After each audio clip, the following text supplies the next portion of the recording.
All right, welcome back everybody. I have the FX King out here today, and this is the 22 with the 500mm barrel.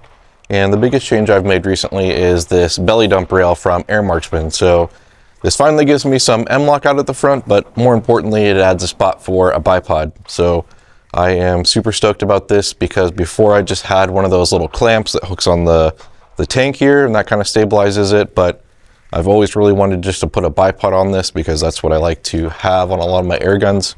So it puts the bipod out towards the front of the barrel here, which is kind of ideal.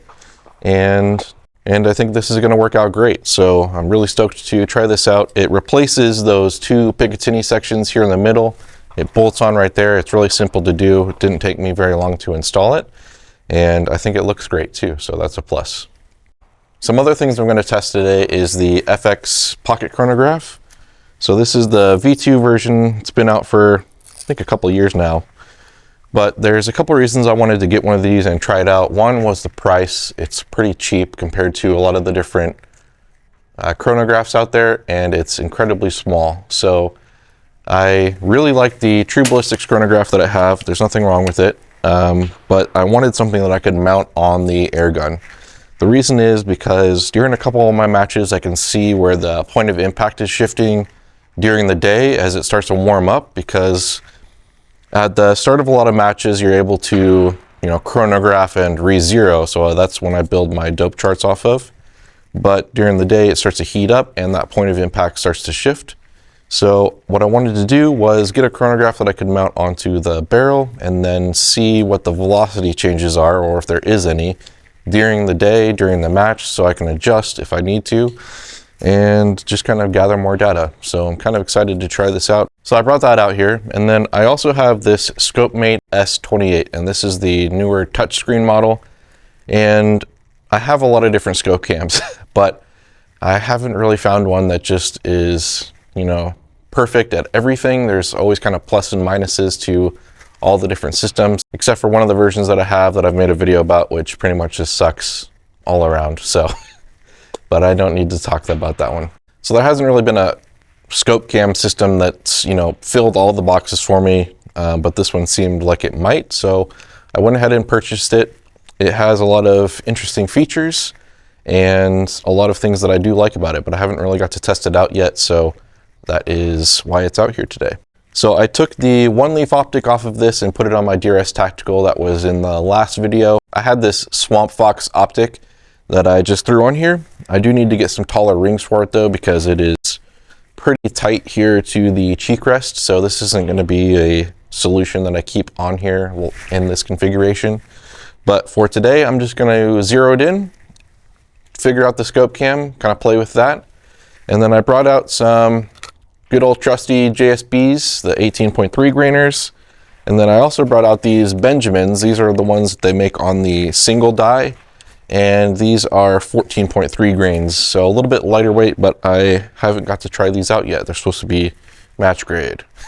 So we'll see how these do. So kind of want to compare these two pellets, figure out where my velocities are at with the chronograph, and try out this scope cam. So a couple things in one, and most importantly, just have some fun. So let's get to it.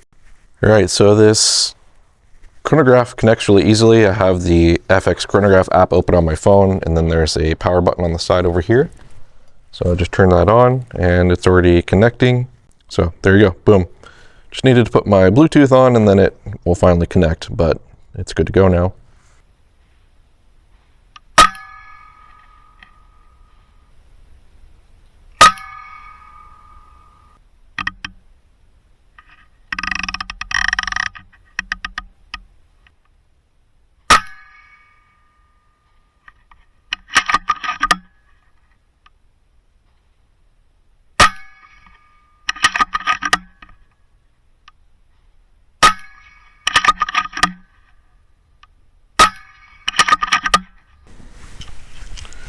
All right, I got a couple more of these random pellets in here just to see how close my zero is.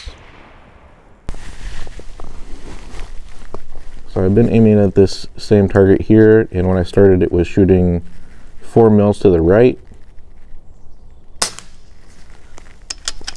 And now it's pretty much dead on. I just need to lower it a little bit.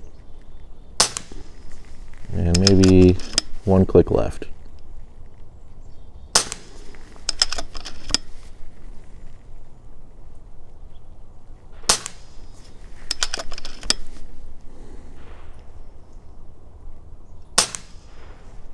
All right, let's load up some of these JSBs, shoot a couple groups.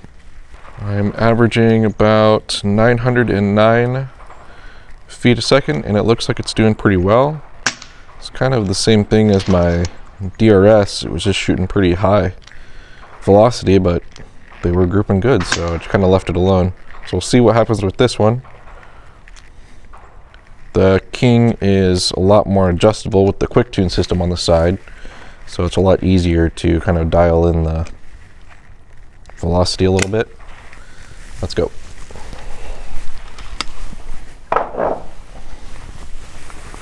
All right, so I'm going to start at that top left.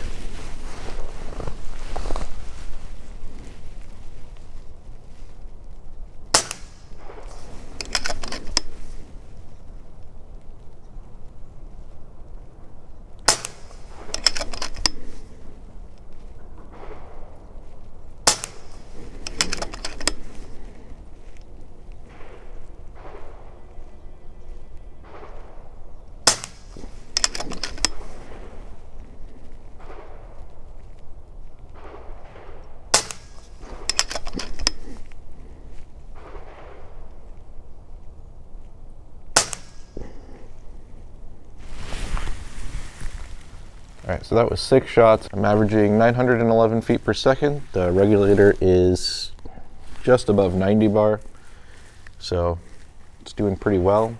That is pretty tight, I would say. I just need to adjust the zero a little bit to the left. Let's try 2 clicks, and then let's shoot some more at the target right below it.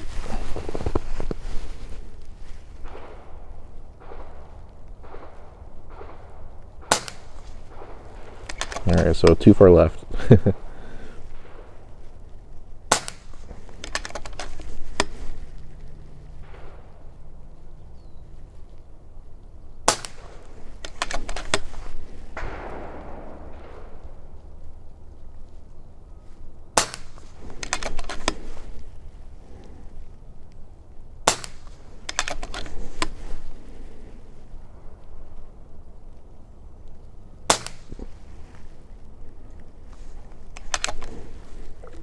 So a pretty good little hole there, just to the left too much. So let's bring it back to the right, just a click. All right, so 12 shots. I only had a spread of 6. So not too bad, especially for pellets. I think that's fairly acceptable. And I'm averaging right at 911, which is funny because I think the DRS Tactical was averaging 913. So basically the same almost, except for that is a longer barrel than this. That's a 700 and this is a 500, so that's pretty good speed out of this little guy. Just going to reset the turrets so I don't mess these up.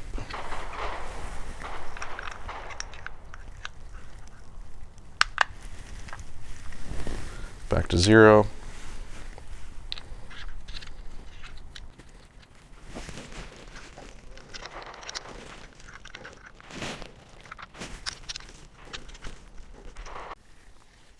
All right.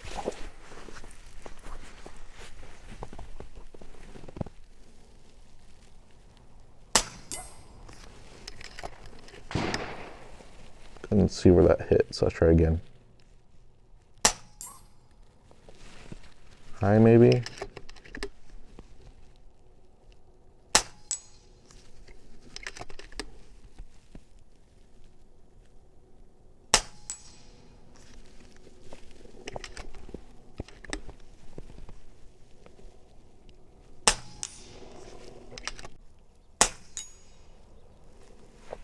That's pretty good. Try to hit that little bird.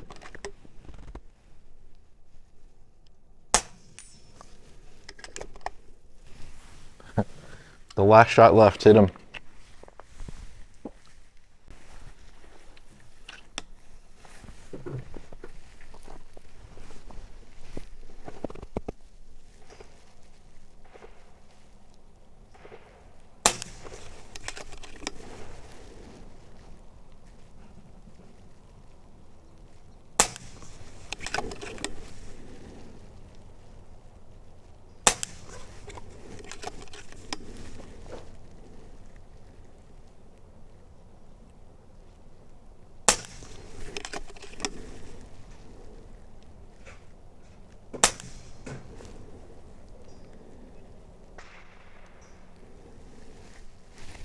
Just one big hole.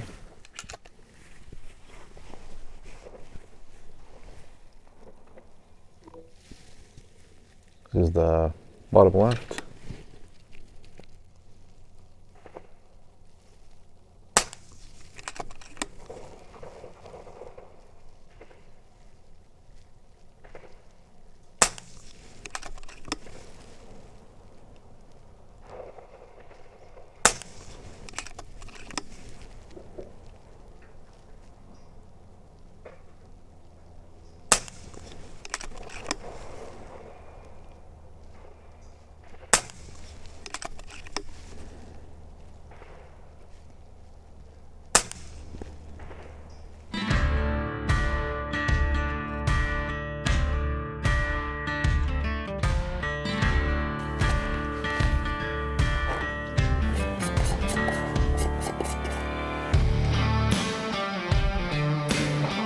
Look really good. Let's get some of these loaded up.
All right, so these are the targets from the JSBs, and they're pretty great. I didn't really have to do a lot of tuning. These were shooting pretty quick at about 912 feet per second, up to about like 918, somewhere in there. I did lower them down.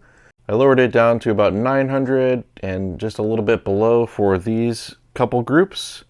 And then I went back up to about 910, and pretty much all of these groups are really great, actually. So those worked really well. The Benjamins were shooting really fast, and so I had to slow them down. This isn't a group right here. I was trying to dial in the speed a little bit, so I started out, actually these and this. I brought the power wheel pretty far down, and it was shooting only like 600 feet a second, so it was way too low. So it was just dropping them down to here. So started dialing it up and got them to kind of group. Yeah, I mean, overall they're not too bad, but the JSBs definitely like this setup way more. These pellets, the Benjamins, did seem really nice. The consistency was really good. The finish was really good. So I have nothing really bad to say about them, just they didn't like this setup very well. But I can tell by the casting and everything, they look really clean. I'm sure these are going to work great in some other air guns that I have, so I'll definitely try those out again soon. But for right now, the old trusty JSBs, we're just putting them in one hole almost, just one big holes. Especially this one right here. That's 6 rounds. A lot of these are 6-round groups or a little bit more. So yeah, not too bad. So thanks for sticking around. Let me know if you guys like this style of video a little bit more. I left a lot of the shooting in there. I was having some troubles with the scope cam. I finally got them figured out how to focus it with the actual camera and then also the parallax on the scope to make it a little bit more clear. As you can see in the start of the video, it was just out of focus on both. I thought I had the focus on the camera set to the target and the reticle was a little bit blurry, and I thought that that was going to be okay. But when I got home to review the footage, it was terrible, so sorry about that, but I think I got it figured out now. But one thing I will say about that camera is that the audio is pretty terrible, so that's why I put some music over the second half with the Benjamins and stuff, because I didn't have a second angle for that. I don't think I pushed record on accident, and the audio just isn't that great from that camera. It sounds really tinny. And so I just opted to put some music over that. So that's the scope cam. Let me talk about the chronograph. So the FX Pocket Chronograph V2 is awesome. It is kind of limited. It doesn't give you like a BC and a lot of the other statistics that the True Ballistics chronograph does, or at least I haven't figured out how to use that portion of it if it does do it. But it works great. It's worked every time. I just turn it on. There's only one button on it. You just turn it on. It syncs to your phone really fast, and then you just start up, your shot strings. It's really simple. So that's really awesome. The other thing that was really cool about it is it tracks really low velocity as well. So when I use the True Ballistics chronograph, if I'm trying to chronograph some of my like Daisy Red Ryder BB guns, it won't really pick them up that well or at all. This one, no problem. I just kind of stuck it to the end of the barrel and it'll pick it up. They were shooting at like 265 feet per second, but I thought that it was cool that it will also pick up those lower velocities, but it is capped at 1,250. So it will do rimfire no problem unless they're like really supersonic, but a lot of those subsonic rounds, which are, what you're gonna use for target shooting and stuff, are gonna be fine. And if I need to go any higher velocity than that, I will just use my big chronograph. But I'm excited to experiment and try this out more. It seems really versatile, and there's a lot of different like 3D printed mounts available out there as well. So I can try to figure out like where to stick it on different air guns. So that'll be cool. All right, I'll see you on the next one. Bye.